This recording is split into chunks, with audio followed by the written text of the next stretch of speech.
Hey guys, and welcome back to another Arma 3 video. In this video I'm going to cover 5 of the hottest newly released mods. Do me a solid and comment, like, and share this video so more people can get in on this sweet mod action. The better these videos do, the more people they reach who could be looking for mods just like these.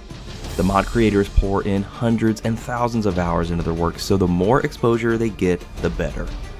Alright, with that, let's get right into the mods. At number 5 is E-22 Russian Armed Forces by Grave. This is another great entry for Russian forces in Arma 3.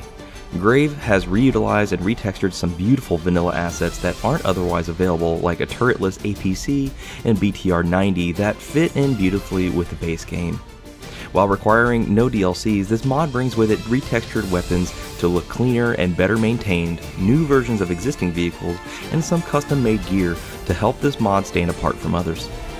The mod itself began development in 2019 and in no way was made to support the Russian invasion of Ukraine, so we'll just go ahead and clear the air of that nonsense. Lore-wise, this mod is not set in the Armaverse and is instead part of Grave's project called E22, which he offers a link to his faction Discord on this mod's Steam Workshop page. I'm definitely a fan of how this mod feels grounded in reality, but even though it's not specifically set in the Armaverse, it still feels believable and is what you'd expect the Russian forces to look like if they rolled up on the shores of Altus. If you're into newer faction mods, you should definitely head over to his Discord and give it a look. At number 4 is North Takistan by Resland, Sven, and Basically Dead.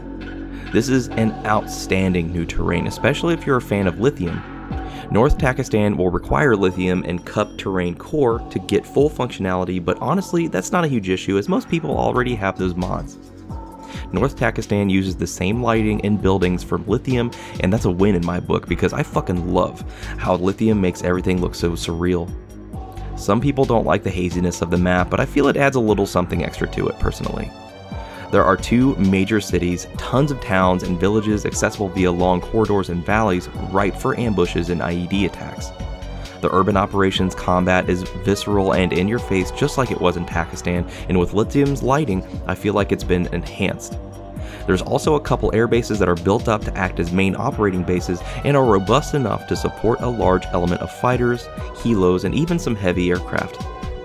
Performance-wise, this map is fantastic as it's mostly desert, but the livable areas are dense enough to be believable and helps with your immersion while on the ground.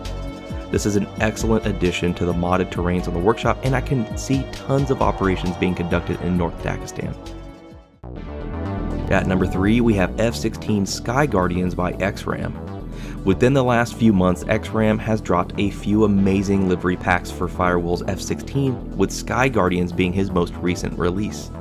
These liveries are positively gorgeous. You guys know I'm a slut for the Viper already, and even more so for realistically worn liveries that showcase the wear and tear of our aircraft experience over time.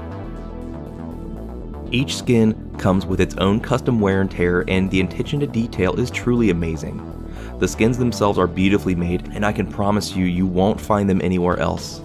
The 12th Monkey made a NATO F-16 pack a few years back, but when Firewall updated his F-16 to 4K textures, it broke a lot of livery mods, causing the tails to disappear in the game. This mod includes many of the liveries of the older NATO pack, which includes Greece, Turkey, Norway, and even some fictional ones like an awesome livery for the AAF. I'm in love with how much wear and tear is included in each aircraft. Many skins have multiple tail numbers as well as a 2-seat model for added variety. Truly, XRAM is gunning for the position of my favorite livery maker. He and Obi-Wan Kenobi are going to have to duke it out. I'm just happy the Viper is getting such a huge amount of love. At number 2 is the incredible Deformer by Sams. Never in my 9 years of playing Arma 3 did I think we'd see a terrain editing mod that can be utilized within the Eden editor. By switching over to the dev build of Arma 3, you can start to manipulate the terrain height and depth within the editor and create wild new areas. You want a specific town to be higher in elevation? Well, now you can. You can mess with the curvature of the roads and make some truly crazy designs. This will not ruin the map for your Arma 3, it will only affect the saved mission you created in the editor, so there's no need to fear about permanently messing up your terrains. And finally at number 1 is the SRV LynX Ultimate Special Forces vehicle.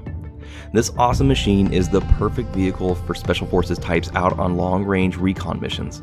It comes standard with a top-mounted 50 cal with an IR laser that's only visible while using NVGs, as well as a side-mounted 240 Bravo that's activated using ACE interaction for additional fire support.